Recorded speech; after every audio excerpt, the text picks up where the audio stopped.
आज का जो टॉपिक है वो बड़ा ही इम्पोर्टेंट है केमिस्ट्री सब्जेक्ट के लिए। और ये जो टॉपिक है वो आपको दिखाई दे रहा है अनसर्टेनिटी इन द मेजरमेंट। ये फिजिक्स के लिए भी इम्पोर्टेंट है और केमिस्ट्री के लिए भी इम्पोर्टेंट है। और आज हम जो इस टॉपिक को बताने जा रहे हैं वो इतनी बढ़िया तरीके से समझाएंगे कि आपको अच्छी तरह से समझ में आ जाए। अगर ये टॉपिक आपने नहीं इंटरेस्ट लिया, नहीं समझा, तो आपके लिए केमिस्ट्री सब्जेक्ट और फिजिक्स सब्जेक्ट दोनों में ही प्रॉब्लम हो सकती है और मेजरमेंट हमेशा ही प्रॉब्लम करेगा आपको। इसके अलावा हमारी जो छोटी छोटी कैलकुलेशन है वो फिजिक्स और केमिस्ट्री दोनों में ही आपको प्रॉब्लम दे सकती है। तो अनसर्टेनिटी इन द मेजरमेंट क्या है उसको हम समझे। देखिए, मापन हम मापते हैं तो किलोग्राम, 2 किलोग्राम, 1 किलोग्राम आदि मापते हैं, मगर हमारे केमिस्ट्री में बहुत महीन यानी बारीक मेजरमेंट लिया जाता है, मतलब मिलीग्राम का ही नहीं, जबकि 10 की घात -2, -5, -15 आदि तक का जो मेजरमेंट किया जाता है। और इस मेजरमेंट में हमेशा कोई न कोई गलती होती है और इस गलती को हम कैसे इग्नोर करें, कैसे रिमूव करें, इस गलती को रिमूव करना हम यहाँ पर सीखने वाले हैं। जैसे मान लीजिए, आपको हम सबसे पहले ले चलते हैं टॉपिक में साइंटिफिक नोटेशन। ये साइंटिफिक नोटेशन है क्या और इसको हम कैसे समझे। देखिए, आज अगर हम किसी संख्या को प्रेजेंट करते हैं, संख्या को प्रेजेंट करते हैं, तो हमारे पास खूब सारी वैल्यू है, उनको हम आराम से रिप्रेजेंट कर सकते हैं। मगर एक बात आपसे पूछे, एक क्वेश्चन पूछे, पहला क्वेश्चन आपका लिए कि क्या 2 ग्राम हाइड्रोजन ले तो उसमें मॉलिक्यूल्स की संख्या कितनी है, तो आप कहोगे सर इतनी है, मतलब हाइड्रोजन के 2 ग्राम में मॉलिक्यूल्स की संख्या इतनी है। तो क्या हम इसको बार बार में गुणा, जोड़, बाकी यानी सब्ट्रैक्शन, मल्टीप्लिकेशन इनमें इस्तेमाल कर सकते हैं? क्या इतनी संख्या को बार बार लिखा जा सकता है? नहीं लिखा जा सकता। ठीक इसी प्रकार यदि आपसे ये क्वेश्चन पूछ लिया जाए, क्वेश्चन नंबर 2, कि mass of the hydrogen atom कितना है इन ग्राम में बताइए, तो ग्राम में हाइड्रोजन एटम का मास बताना इम्पॉसिबल है, क्योंकि वो तो नगण्य भार के बराबर हो गया ग्राम में। और इसको अगर हम देखें तो पॉइंट के बाद इतनी सारी डिजिट को लिखना पड़ता है और ये लिखना इम्पॉसिबल है। इसलिए साइंटिफिक नोटेशन का इस्तेमाल किया जाता है। अब ये साइंटिफिक नोटेशन है क्या? साइंटिफिक नोटेशन को हम यहां से देख सकते हैं। देखिए, ये क्या है, अगर मान लीजिए इस प्रकार की वैल्यू होती है तो हम इसे n into 10 to the power n के रूप में लिखते हैं। यहां पर n जो है एक इंटीजर है, एक टर्म है, एक डिजिट है। क्या है? एक डिजिट है। और जो 10 टू द पावर एक्सपोनेंट है, यहां पर n जो है वो 10 की एक्सपोनेंट है। तो इस रूप में हम इस संख्या को लिखते हैं। इससे हमें ये संख्याएं आराम से लिखने में समझ में आ सकती है। जैसे फॉर एग्जांपल, अगर आपने ये वैल्यू आपको लिखनी है तो इसको लिखेंगे 6.022 इंटू 10 टू द पावर। अब पावर कितनी लगाए, देखिए यहाँ पे, देखिए यहां से कहां से शुरू किया आपने, पॉइंट यहां से शुरू किया, तो यहां से चलते हैं 1 2 3 4 5। देखिए, आप अगर काउंटिंग करेंगे तो आपकी पॉइंटों की डिजिट जो है वो इनसे संबंधित होगी। तो ये कितनी हो जाएगी? 23 हो जाएगी। कितनी हो जाएगी? 23 हो जाएगी। 10 की घात 23 हो जाएगी। तो इस प्रकार से आप इसको भी लिख सकते हो। तो यहाँ पर ये जो वैल्यू हमने लिखी है वो साइंटिफिक नोटेशन के रूप में लिखी है। अब इन संख्याओं का जोड़, बाकी गुणा, भाग आसानी से किया जा सकता है।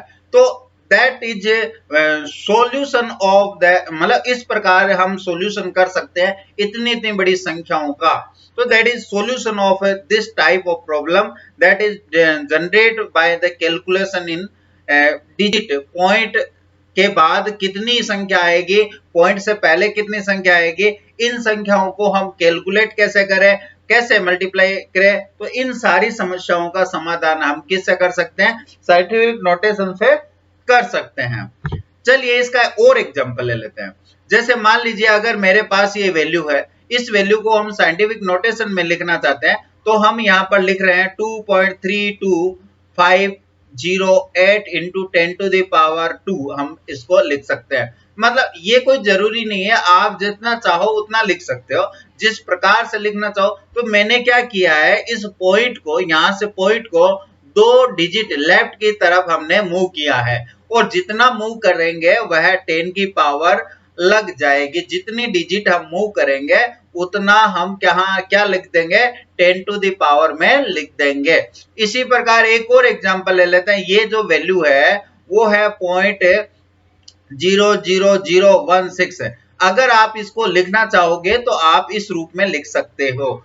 अगर आप इसको भी और मॉडिफाइड कर सकते हो तो ये क्या है, यहां पर n into 10 to the power n है। ये n की वैल्यू जो है वो 1 से लेकर 1.0000 से लेकर के आप 9.999 तक के बीच में लिख सकते हो, ये n की वैल्यू है। और ये जो एक्सपोनेंट है वो प्लस में और माइनस में दोनों में लिखा जा सकता है। जैसे -3 तो यहाँ पर -4 है, तो ये वैल्यू कितनी है, 1 point into 10 to the power 1.6 into 10 to the power 4। तो इस प्रकार साइंटिफिक नोटेशन का मतलब हो गया, आप किसी भी संख्या को घात के रूप में लिख सकते हो, और इसका फॉर्मूला जो है वो n into 10 to the power n के रूप में लिखा जा सकता है। ये हमारा अगर हमें पता है तो हम इससे काफी सारी बातें सीख सकते हैं और काफी इजी हो जाती है हमारी कैलकुलेशन। जैसे हमारी कैलकुलेशन को हम देखें तो हम यहाँ पर मल्टीप्लिकेशन एंड डिवीजन को देख लेते हैं। जैसे मान लीजिए ये एक संख्या है और इस संख्या को हम मल्टीप्लाई करना चाह रहे हैं, तो यहाँ पहला एग्जाम्पल आपको दिखाई दे रहा होगा, ये एग्जाम्पल है पहला, और first example 5.6 into 10 to the power 5 है, और इंटू गुणा किया गया है इसको 6.9 इंटू 10 टू द पावर 8 से। तो क्या हम इसको कैलकुलेट कर सकते हैं? बिल्कुल कर सकते हैं। इसमें इस इजी वे है, इसको हम 5.6 को सीधा मल्टीप्लाई कर दें 6.9 से, और आपकी जो घात है उसको हम जोड़ देते हैं, यहाँ पर जो एक्सपोनेंट है उसको हम ऐड कर देते हैं, तो 5 + 8 हो जाएगी। तो हमारा इसका जो वैल्यू आएगा वो आ जाएगा 3 कितना आ जाएगा 8 3.84। इसको देखिए यहाँ पर, तो इसको हम मल्टीप्लाई करेंगे तो 38.64 इंटू 10 टू द पावर 13 आता है, जिसको आप ऐसे लिख सकते हो 3.864 इंटू 10 टू द पावर 14 लिख सकते हो।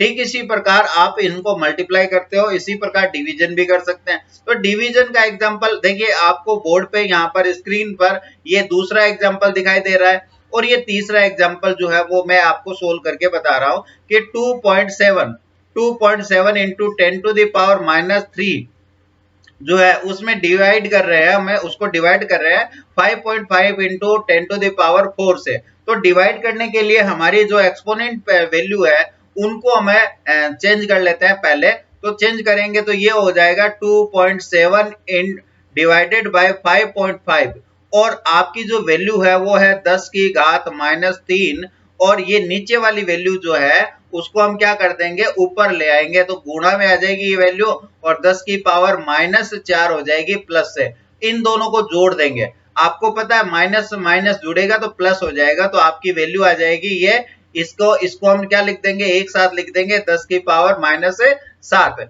और इसकी जो वैल्यू है वो सरलतम पॉइंट में आ जाती है। ये वैल्यू आ जाएगी 0.4909 इंटू 10 टू द पावर -7, जिसको आप रिमूव करके या मूव करके आप एक मतलब चेंज करके लिख सकते हो। क्या लिख सकते हो, 4.909 इंटू 10 की पावर -8 के रूप में लिख सकते हो। तो ये एक्सपोनेंट है, और एक्सपोनेंट के रूप में अगर हम लिखते हैं तो वो साइंटिफिक नोटेशन कहलाता है, और साइंटिफिक नोटेशन आपको आना चाहिए।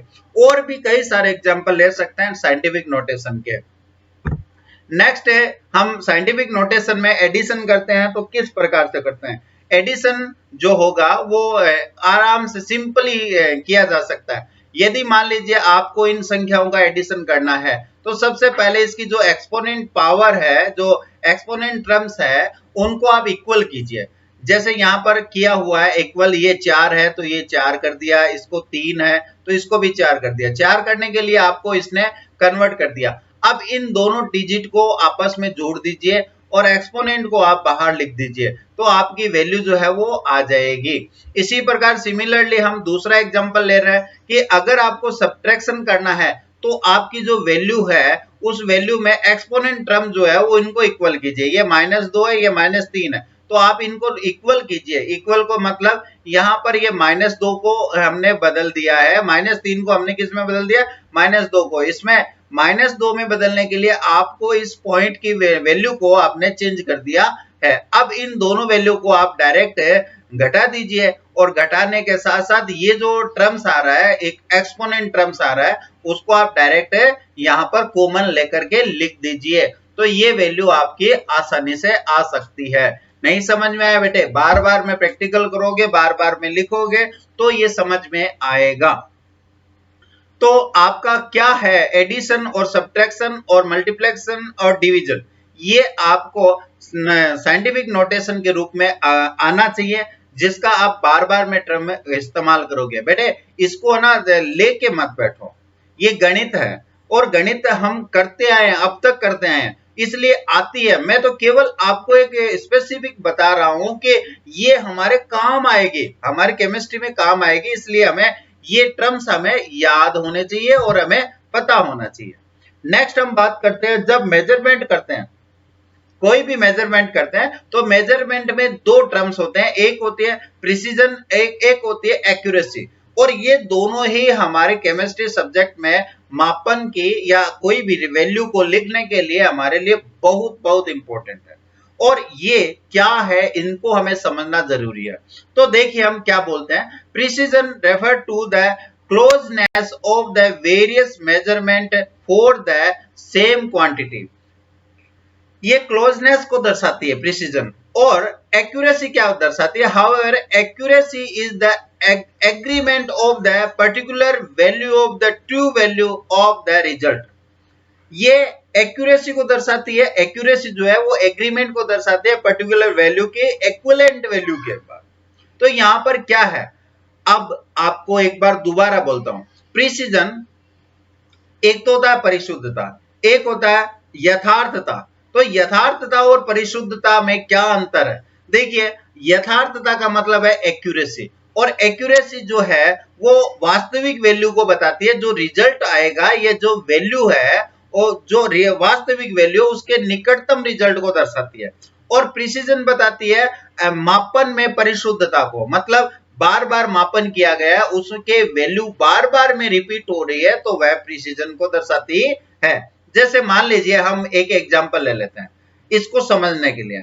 सपोज कीजिए एक जो वैल्यू है वो है आपकी कोई वस्तु है, और इस वस्तु को आपने ग्राम में बताया है 0.520 ग्राम। ये सपोज कीजिए इसे 3 स्टूडेंट जो है वो मेजर करते हैं, एक स्टूडेंट ए, बी और सी, और प्रत्येक स्टूडेंट 3 बार इसको ट्राई करता है। तो ये इसका ए का स्टूडेंट का रिजल्ट जो आता है वो आता है 0.521 फर्स्ट टाइम, और दूसरी टाइम होता है 0.515, और थर्ड टाइम आता है ये। तो देखिए इसकी एवरेज जो वैल्यू आ गई है वो वास्तविक वैल्यू से काफी डिस्टेंस है। अब देखिए इन तीनों वैल्यू में एक दूसरे से कोई रिलेशन नहीं है, काफी डिस्टेंस पर है, तो इसकी वैल्यू जो है न तो आपकी क्या है प्रिसीजन वैल्यू, मतलब आपकी परिशुद्ध वैल्यू भी नहीं है, और न ही आपकी एक्यूरेसी है, एक्यूरेसी भी नहीं है। अब बात करते हैं सेकंड कैंडिडेट के, बी कैंडिडेट की 3 बार जो रीडिंग ली गई है, उस रीडिंग में पहला है 0.516, दूसरा है 0.515 और थर्ड है 0.515, यानी इसकी वैल्यू जो है वो इक्विवेलेंट आ रही है, बार बार में रिपीट करने पर एक समान वैल्यू आ रही है, जो एवरेज वैल्यू है वो फिक्स आ रही है। हाँ, हालांकि इसकी वैल्यू एक्यूरेट वैल्यू या आंसर के इक्विवेलेंट नहीं है, जो रिजल्ट है उसके इक्विवेलेंट नहीं है, परंतु इसका मापन जो है वो बार बार पुनरावर्तित हो रहा है और एक जैसा हो रहा है, इसलिए ये प्रिसीजन वैल्यू है।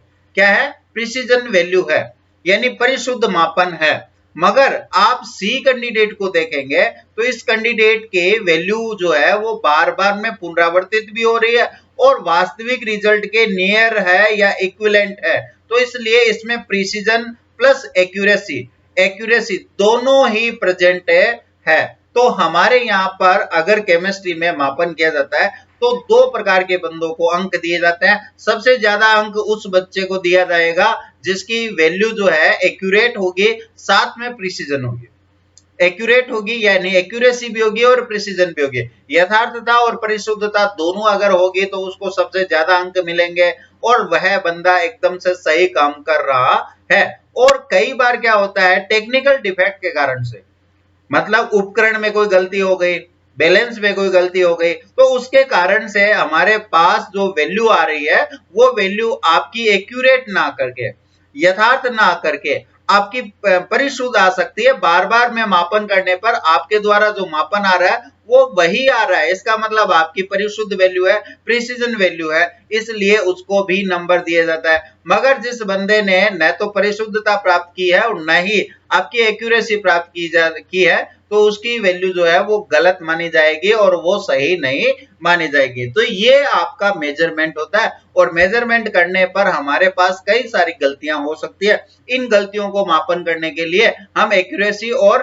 प्रिसीजन काम में लेते हैं। परंतु प्रिसीजन और एक्यूरेसी के अलावा हम क्या करते हैं, इसमें कई सारे मतलब जो वैल्यू आती है उनको एक्यूरेट प्राप्त करना या एक्यूरेसी में बदलने के लिए हम कई सारे पॉइंट काम में लेते हैं, जिसमें सिग्निफिकेंट फिगर जो है वो एक महत्वपूर्ण डिजिट है। ऐसा माना जाता है सिग्निफिकेंट जो डिजिट है वो weak link in the chain है, एक चेन का एक वीक लिंक है। इसको हम कैसे समझे, क्या है सिग्निफिकेंट फिगर?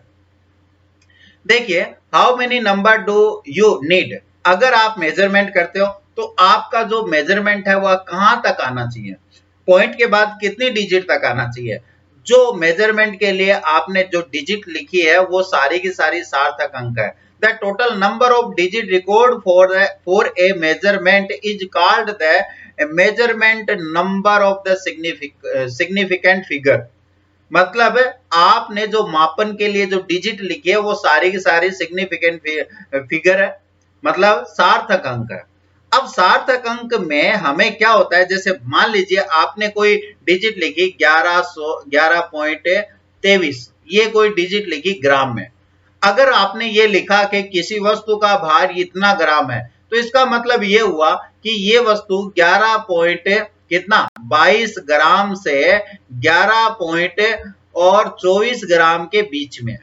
इसका मतलब 11.23 आपने लिखा है। इसका मतलब ये है कि इसमें ये जो 3 डिजिट है, ये तीनों में ही 3 डिजिट जो है वो तो यथार्थ है, वो तो सिग्निफिकेंट है, एकदम से एक्यूरेट है, वास्तविक संख्या है। और एक जो लास्ट की वैल्यू है उस वैल्यू में आपको अंतर दिखाई दे रहा है, वो +-1 हो सकती है। तो इसका मतलब ये हो गया कि 11.23 से +-1 डिजिट, ये इसका आंसर है। तो यहां पर ये जो वैल्यू है उसमें अनिश्चितता, अनसर्टेनिटी है, और इसके अतिरिक्त जो वैल्यू है वो निश्चित वैल्यू है। तो एक तो हो गई निश्चित वैल्यू, यानी ये निश्चित वैल्यू यानी अक्स, और अनसर्टेनिटी वैल्यू जो है वो आपकी हो गई। और इनको हम सिग्निफिकेंट, इनकी टोटल संख्या को हम क्या कहेंगे, सिग्निफिकेंट फिगर कहेंगे। तो यहां पर मैंने अक्स कहा है, वे संख्या जो यथार्थ है, वास्तविक है, जिन पर वैल्यू निर्भर करती है, जो चेंज नहीं होती, जो एक्यूरेट है।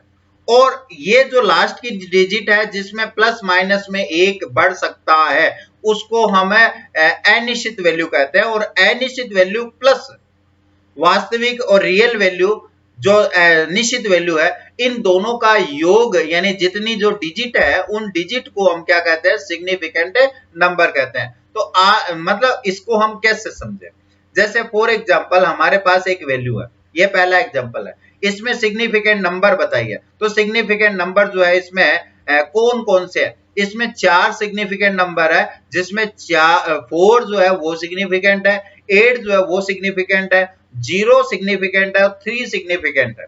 मतलब ये एक सार्थक अंक है और 4 सार्थक अंक इसमें टोटल है। तो कौन कौन है सार्थक अंक वो हमने बता दिया।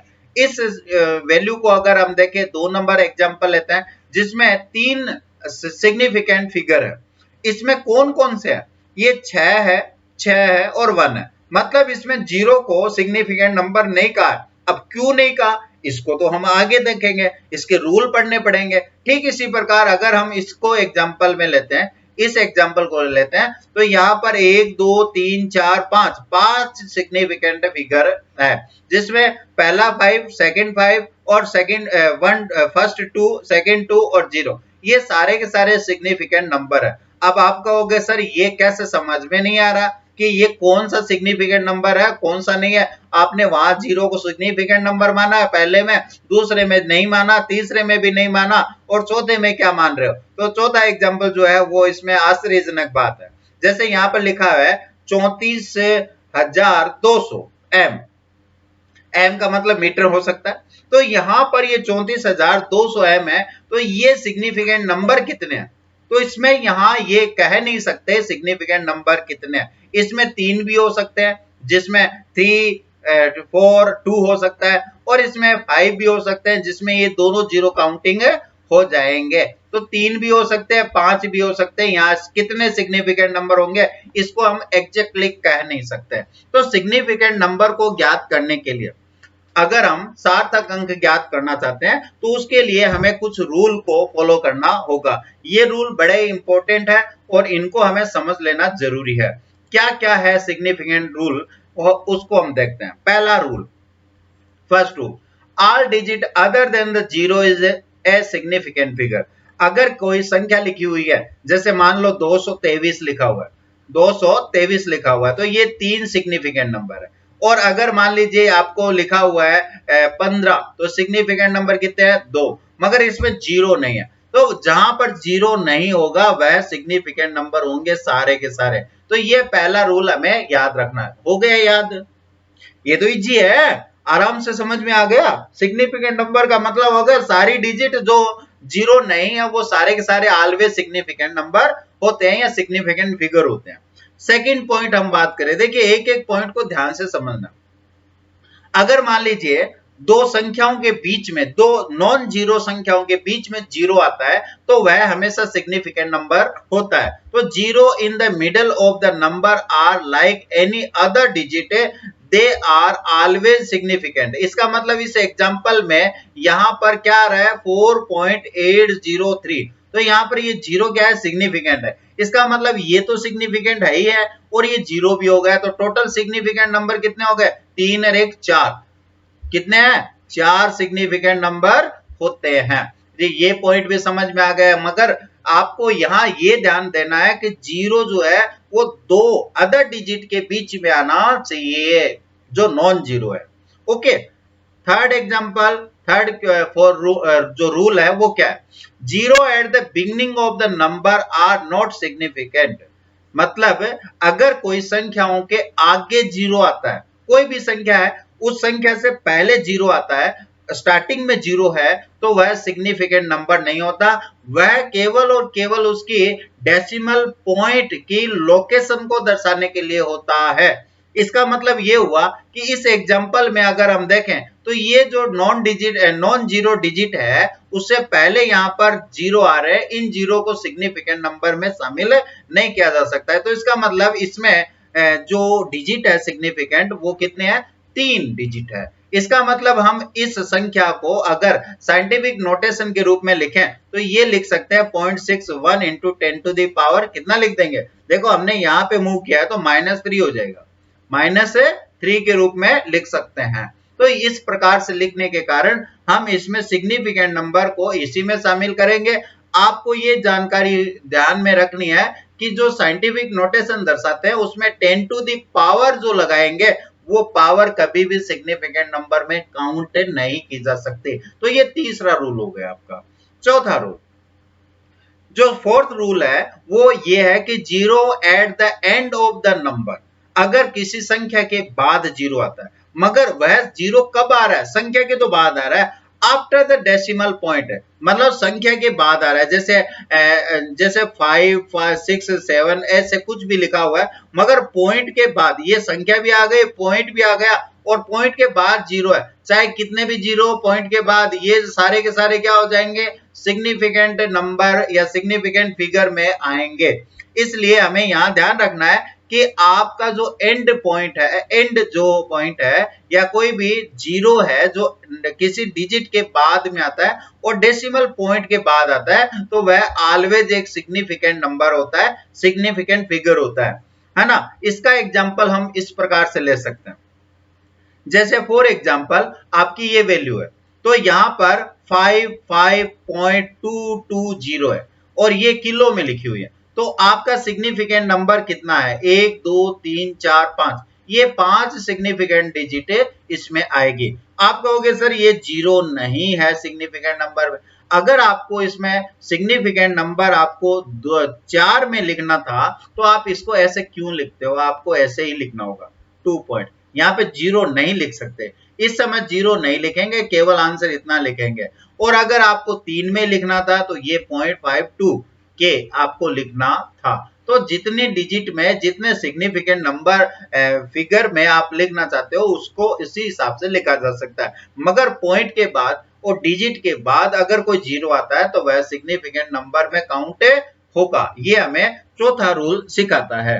तो पहला रूल क्या है? अगर किसी दो डिजिट के बीच में जीरो आता है तो वह पहला तो है कि जीरो के अतिरिक्त सारे के सारे डिजिट जो है वो सिग्निफिकेंट नंबर है। सेकंड जो है वो दो डिजिट के बीच में जीरो आता है तो वह ऑलवेज सिग्निफिकेंट नंबर है।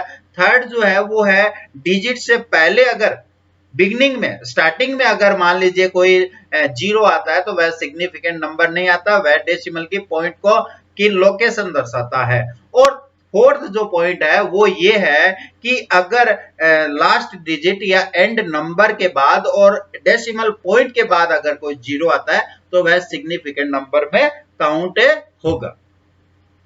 नेक्स्ट हम बात करते हैं एक और पॉइंट, यदि मान लीजिए जीरो आता है और एंड में आता है और डेसिमल के बाद नहीं आता, डेसिमल से पहले आता है, डेसिमल पॉइंट के पहले आता है। देखिए, zero at the end of the number and before the decimal point, before the decimal point, decimal point के पहले है और जीरो है। मतलब मैं तो ये कहूंगा कि अगर कोई डिजिट है और इस डिजिट में जैसे 230.00 ऐसा लिखा हुआ है तो यहां पर ये जीरो सिग्निफिकेंट नंबर हो भी सकता है और नहीं भी हो सकता। अगर ये डेसिमल नहीं हो, ये डेसिमल पॉइंट नहीं हो तो ये सिग्निफिकेंट होगा ही नहीं, होगा ही नहीं। तो ये पोजीशन है, इस पर इस बात पर निर्भर करता है कि वह सिग्निफिकेंट नंबर होगा या नहीं होगा।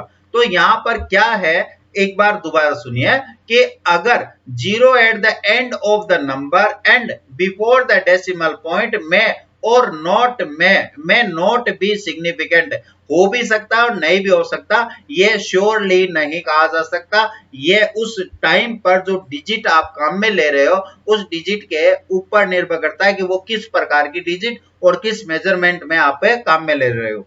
इसका एग्जांपल हम यहाँ पे देखते हैं, जैसे यहाँ पर लिखा हुआ है 3422200। इस मीटर को अगर आपने देखें तो इसमें सिग्निफिकेंट नंबर जो है वो कितने हो सकते हैं? देखिए इसमें टोटल डिजिट कितने हैं? 3 भी हो सकते हैं, 4 भी हो सकते हैं और 5 भी हो सकते हैं। ऐसा क्यों? तो आपका क्या आंसर मैं दे देता हूं।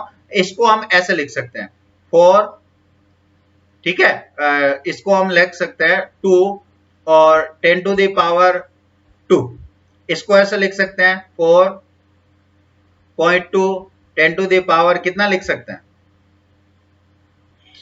इसको अगर 4 डिजिट दिखानी है तो हम इसको 0 10 की घात को हम ऊपर लगा देंगे, तो ये 2 यहाँ पर लगा देंगे और 0 यहाँ पे लगा देंगे, तो ये कितना हो जाएगा 1, ठीक है। और इसको अगर हम इसके यहाँ पर लगाएं, सीधा इतना लिखें 34.20 अगर सीधा लिखेंगे, पॉइंट लगा दें यहाँ पे, तो यहाँ पर सिग्निफिकेंट नंबर कितने हो जाएंगे? 5, यहाँ पर कितने हो जाएंगे? 4, यहाँ पर कितने हो जाएंगे? 3। और अगर आप ऐसे लिखते हो 4.2 इंटू 10 टू द पावर, ये देखिए 2 डिजिट हमने इधर किसका दिया है, तो इसका मतलब ये हो गया, ये 2 पावर ये हो गई और 2 इधर आपने मूव कर दिया है, तो यहाँ पर 10 की घात कितने आ जाएगी? बोलो, आपने 4 डिजिट हटाया है तो 4 डिजिट के बाद ये पॉइंट आ जाएगा। तो ये वैल्यू आप यहाँ पर लिख सकते हो। तो इस प्रकार से आपकी ये जो पॉइंट है यहाँ पर सिग्निफिकेंट नंबर कितना आ गया? 3। कितना आ गया? 3। तो इस प्रकार से आप लिख सकते हो। तो ये श्योर नहीं है किस प्रकार के वैल्यू में आप किस प्रकार इसे काम में लेते हो, ये जीरो नहीं है। तो यहाँ पर 5 एग्जाम्पल हमने पढ़े हैं। 5 एग्जाम्पल में एक बार रिपीट करते हुए मैं लास्ट का पॉइंट बता देता हूं कि अगर कोई सिंपल डिजिट है और डिजिट के लास्ट में जीरो आ रहा है, पॉइंट नहीं आ रहा है, तो डेसिमल पॉइंट नहीं है, तो वो जीरो आपका शामिल हो सकता है सिग्निफिकेंट फिगर में और नहीं भी हो सकता है। यह उस समय लिए गए मेजरमेंट पर निर्भर करता है। अब बात करते हैं कि क्या हमने सिग्निफिकेंट नंबर को सीख लिया है, क्या सिग्निफिकेंट फिगर को हम जानने लगे हैं कितने हैं। तो चलो एक एक्सपेरिमेंट कर लेते हैं, एक प्रैक्टिकल कर लेते हैं। पहली डिजिट जो है वो है 4.5, इसमें सिग्निफिकेंट नंबर कितने हैं, 2। Very good. यहाँ पर सिग्निफिकेंट देखो पॉइंट के बाद डिजिट आ रही है 2, तो ये भी जीरो भी सिग्निफिकेंट नंबर है, तो ये तीनों सिग्निफिकेंट नंबर होंगे, इसलिए 3। यहाँ पर पॉइंट के बाद लिखा हुआ है इसलिए 4। पॉइंट के बाद कितना है, 1 2 3 4 5 डिजिट हो गए, तो सिग्निफिकेंट नंबर हो गए 5। ये पॉइंट के बाद जीरो लिखा हुआ है, तो पॉइंट के बाद जीरो हमेशा सिग्निफिकेंट नंबर में आता है। तो टोटल कितने हो गए, 1 2 3 4 5 6 7 8, तो यहाँ पर सिग्निफिकेंट नंबर हो गए 8। देखिए यहाँ पर ये जो सारे जीरो है वो अदर डिजिट के बीच में है, इसलिए ये सारे सिग्निफिकेंट नंबर में आएंगे। तो यहाँ पर काउंटिंग कीजिए, 1 2 3 4 5 6 7 8 9 10 11 12 13 14, 14 डिजिट है इसमें, तो 14 सिग्निफिकेंट नंबर होंगे। और अगर हम इसमें काउंटिंग करें तो यहाँ सिग्निफिकेंट नंबर कितने हैं, देखिए ये पॉइंट यहाँ पर है, तो ये सारी संख्या जो है सिग्निफिकेंट है, ये भी सिग्निफिकेंट है, मगर ये 2 जीरो सिग्निफिकेंट नहीं है। तो यहाँ पर 1 2 3 4 5 6 7 8, 8 सिग्निफिकेंट नंबर होंगे, सिग्निफिकेंट फिगर होंगे। अब हम बात करें यहाँ पर, तो ये जो है वो सिग्निफिकेंट नहीं होगा। रूल कौन सा है अपना, यहाँ पर रूल कौन सा है, रूल है थर्ड रूल के अकॉर्डिंग पॉइंट के बाद या किसी भी डिजिट से पहले जो जीरो आता है वो सिग्निफिकेंट नंबर में नहीं होता। तो यहाँ पर भी सिग्निफिकेंट नंबर या फिगर कितने होंगे, 8 होंगे। चलिए इसको और गहराई से देखने की कोशिश करते हैं। लास्ट अगर 6 रूल देखें तो छठा जो पॉइंट है, छठा पॉइंट और देख लेते हैं इसमें कि क्या है ये। Some number are called the exact number, जिसको हम एग्जैक्ट नंबर कहते हैं वो सिग्निफिकेंट में नहीं आते, सिग्निफिकेंट फिगर जो है उनमें फिक्स होता है। Have the infinity number of the significant figure, तो यहाँ पर अनंत सिग्निफिकेंट नंबर हो सकते हैं, इसलिए हम इसमें काउंटिंग ही नहीं करते। जैसे for example the exact number occur in the simple counting operation. Operation जब भी हम करते हैं, कोई भी संख्या आप काउंट करते हैं, जैसे हमने काउंट किया पैसा, व्हेन आपने कहा कि 25 रुपए मेरे पास है, तो 25 रुपए होते हैं, 25 रुपए में से माइनस प्लस की संभावना नहीं होती, इसलिए 25 में आपकी जो डिजिट होगी वह 2 होगी, 2 एंड 5, तो ये दोनों ही सिग्निफिकेंट नंबर होंगे और इसको हम 2 सिग्निफिकेंट नंबर कहेंगे। मगर आप अगर एग्जैक्ट नंबर है, आपने कह दिया 25 रुपए है, मगर उसके बाद भी आप इसे 25.0000 के रूप में लिख रहे हो, तो यहाँ पर इन जीरो का कोई वैल्यू नहीं है, आप इन्फिनिटी जीरो दर्शा सकते हो, इसके इन्फिनिटी आपका सिग्निफिकेंट फिगर हो सकता है, मगर रियल में एग्जैक्ट वैल्यू यहाँ पर होने के कारण इसका सिग्निफिकेंट नंबर जो है वो 2 ही रहेगा। There are the represented by the placing of as many zero as possible after the number and decimal point such as point something। तो ये जो वैल्यू है वो कई बार कई तरीके से दर्शाई जा सकती है, मगर जब आपने कह दिया 25 खिलाड़ी है, 20 खिलाड़ी है, 20 पीस है, ये 15 गेंद है, 20 मतलब बॉल है, एक ओवर में 6 बॉलें होती है, 6 बार रनिंग बॉल की जाती है, तो ये सारी जो डिजिट है वो हम फिक्स बोल रहे हैं, और जहां पर हम फिक्स बोलते हैं उसकी सिग्निफिकेंट नंबर काउंट नहीं की जा सकती, हम उन्हें इन्फिनिटी सिग्निफिकेंट नंबर कहेंगे। तो ये यहां आप से फिक्स मान के चलिए। आपके लिए एक और महत्वपूर्ण बात है कि अगर किसी वैल्यू में, अगर हम साइंटिफिक वैल्यू हम लिखते हैं, उस वैल्यू में सिग्निफिकेंट संख्या जो है, सिग्निफिकेंट नंबर जो है जितने अधिक होते हैं वह उतनी ही एक्यूरेट मानी जाती है, मेजरमेंट में वह वैल्यू परिशुद्ध और यथार्थ मानी जाती है। इसलिए किसी भी वैल्यू को मेजर करते समय उसमें अधिकतम सार्थक अंकों की संख्या होनी चाहिए। ओके, अब हम अपना टेस्ट कर लेते हैं, बार बार में टेस्ट करेंगे अच्छा रहेगा। तो फॉर एग्जांपल देखिए, for the each of the following quantity determine the total number of the significant figure. आपको इसमें नंबर ऑफ सिग्निफिकेंट नंबर आपको काउंट करने हैं, आप याद कीजिए, तब तक मैं आपको देखता हूं। देखिए, ये आपका पहला क्वेश्चन है। इस क्वेश्चन में आपके सिग्निफिकेंट नंबर कितने हैं? देखिए यहां पर पॉइंट के बाद क्या है, कितना आएगा? देखिए ये जो है वो सिग्निफिकेंट नंबर नहीं है। क्यों नहीं है? क्योंकि इसमें पॉइंट, इस डिजिट के बाद, किसी डिजिट के पहले अगर जीरो होता है तो वो सिग्निफिकेंट में नहीं आता, और पॉइंट के बाद और डिजिट के बाद अगर जीरो आता है तो वो सिग्निफिकेंट होता है, तो इसलिए 2। नेक्स्ट हम बात करें इसमें, तो यहाँ पर कितनी हो जाएगी? 4। और इसमें बात करें तो यहाँ पर जीरो जो है वो बीच में, इसलिए हमें कोई प्रॉब्लम नहीं है, तो यहाँ पर टोटल हो गए 5। और यहाँ पर देखिए ये जो जीरो है वो सिग्निफिकेंट नंबर नहीं है, यहाँ पर केवल 4 सिग्निफिकेंट नंबर होंगे। और इसमें देखिए यहाँ पर पॉइंट दर्शा दिया, तो पॉइंट दर्शा दिया इसलिए आपकी वैल्यू जो है उसमें ये सिग्निफिकेंट नंबर हो जाएंगे। आपको बताया गया है कि अगर पॉइंट, देखिए डिजिट और पॉइंट के बीच में अगर जीरो आता है तो वह सिग्निफिकेंट नंबर में आएगा। ओके, तो यहां पर ये सिग्निफिकेंट नंबर में आएगा, तो टोटल कितने हो गए? 5। और यहां पर देखिए पॉइंट, देखिए वहां उल्टा है, पॉइंट के बाद आ रहा है, पॉइंट के बाद आ रहा है, तो ये जीरो और ये 4 सिग्निफिकेंट नंबर होंगे। इनका सिग्निफिकेंट नंबर में कोई, सिग्निफिकेंट फिगर में कोई योगदान नहीं है, तो इसमें कितना है? 4। और इसमें देखिए पॉइंट के बाद ये 2 जीरो है तो सिग्निफिकेंट होंगे, और ये भी होगा, तो टोटल कितने हो गए? 5। चलिए इसमें देखते हैं, तो इसकी वैल्यू का तो कोई मीनिंग नहीं है। यहां पर ये पॉइंट के बाद है, तो आपका ये पॉइंट के बाद वाले जीरो जो है वो सिग्निफिकेंट नंबर में आएंगे, तो 1 2 3 4 5 6, 6 सिग्निफिकेंट नंबर होंगे। तो 3 और 2 कितने हो गए? 5 और 1 6, तो सिग्निफिकेंट नंबर कितने हो गए? 6। इसमें देखिए 300 है, 3000 है, तो यहाँ पर न तो पॉइंट दे रखा है न और बात, तो इसमें डिजिट के बाद जीरो जो है वो यहाँ पर सिग्निफिकेंट नंबर नहीं होगा, यहाँ पर एक सिग्निफिकेंट नंबर होगा। ये पॉइंट के बाद है तो इन जीरो का कोई वैल्यू नहीं है, यहाँ पर 3 होगा।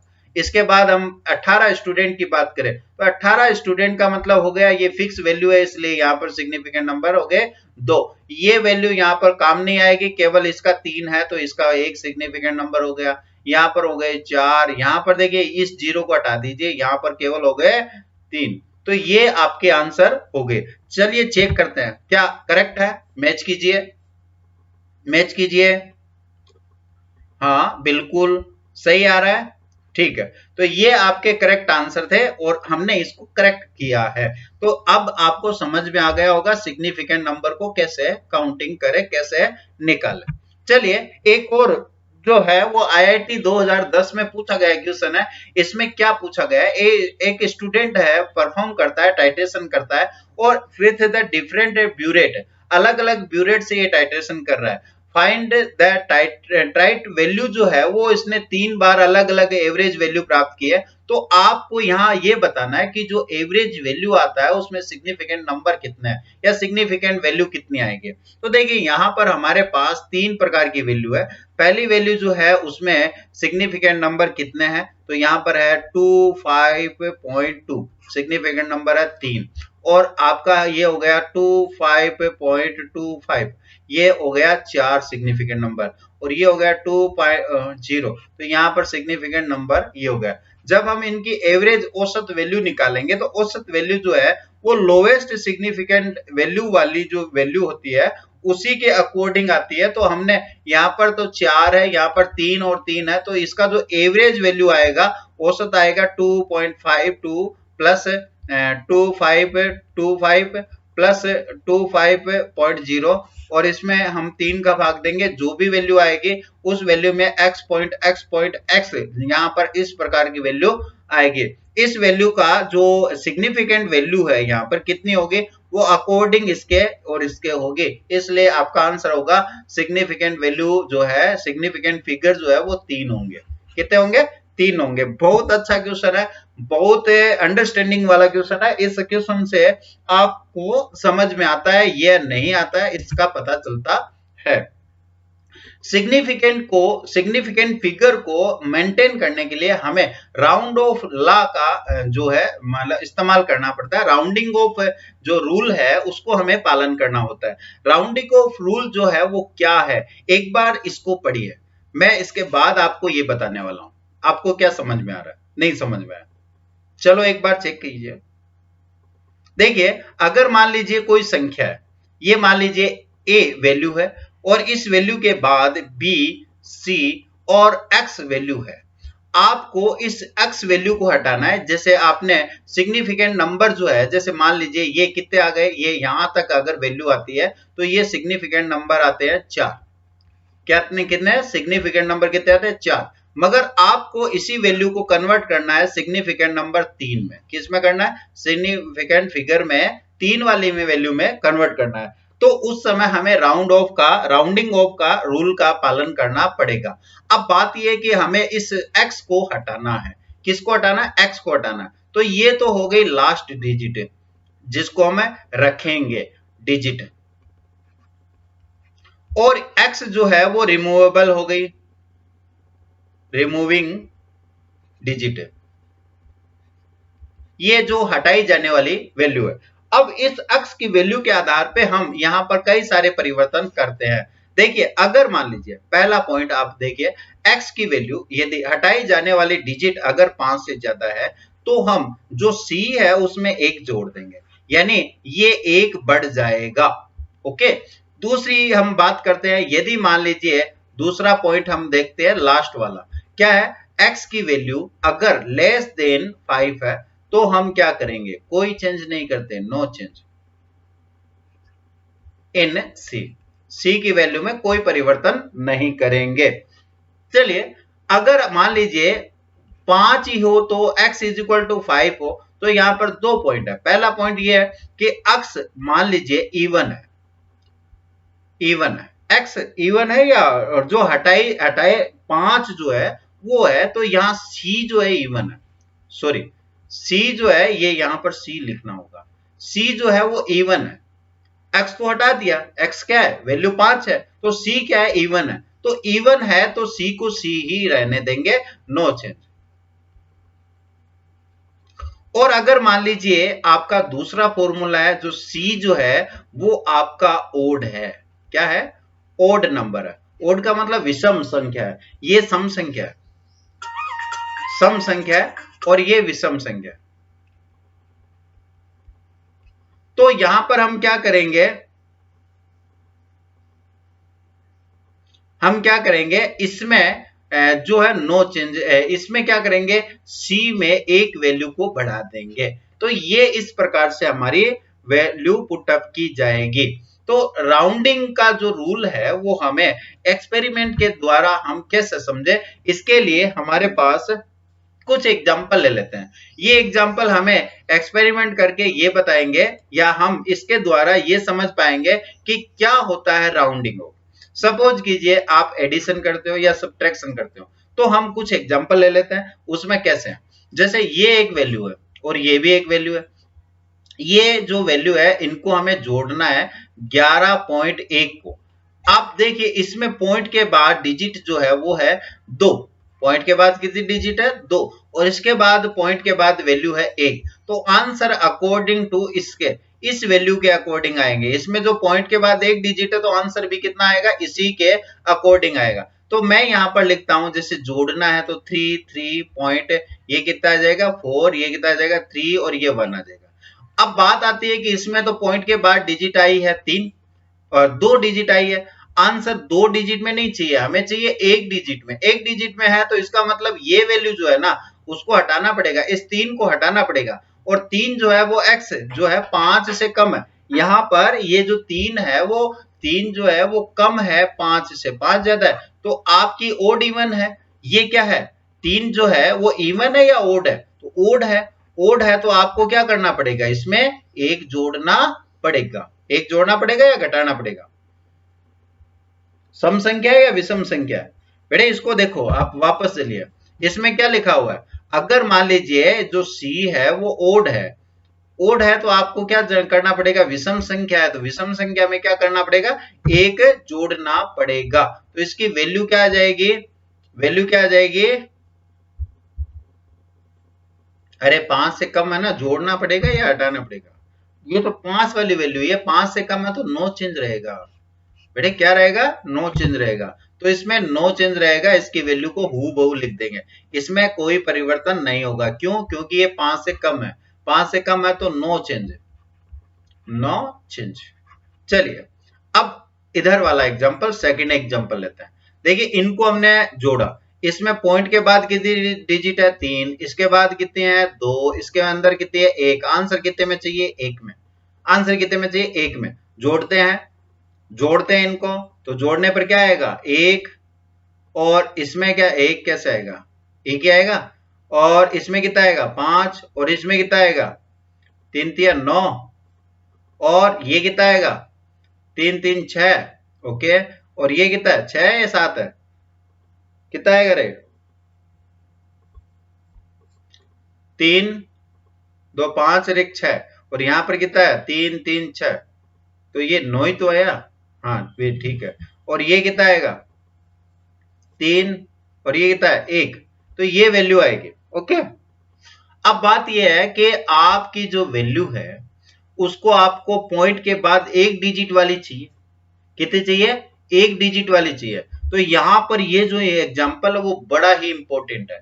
आपका आंसर आया है 136.951, आपको यहां से इसको हटाना है, इसको हटाना है, तो ये जो डिजिट है वो है 5, जो एक्स हम बोल रहे हैं वो है 5, अगर 5 है तो 9 जो है वो क्या है, 9 है ओड, क्या है, ओड संख्या, ओड संख्या, तो 9 में क्या जोड़ेंगे, एक जोड़ेंगे तो ये कितना हो जाएगा, 10, 10 हो जाएगा, तो आप इसकी जो डिजिट है वो इसमें जोड़ोगे, तो आपके पास क्या हो गया, 136, है ना, और ये जो है 10 जो है उसका जीरो यहां आएगा और एक इसमें जुड़ जाएगा, तो ये 0 और 1 इसमें जोड़ेंगे, इसको ऐसे मान लेते हैं, तो ये 0, ये पॉइंट, और ये 7, और ये 3, और ये 1, ये वैल्यू आपकी पुटअप होगी और ये आंसर होगा, ओके।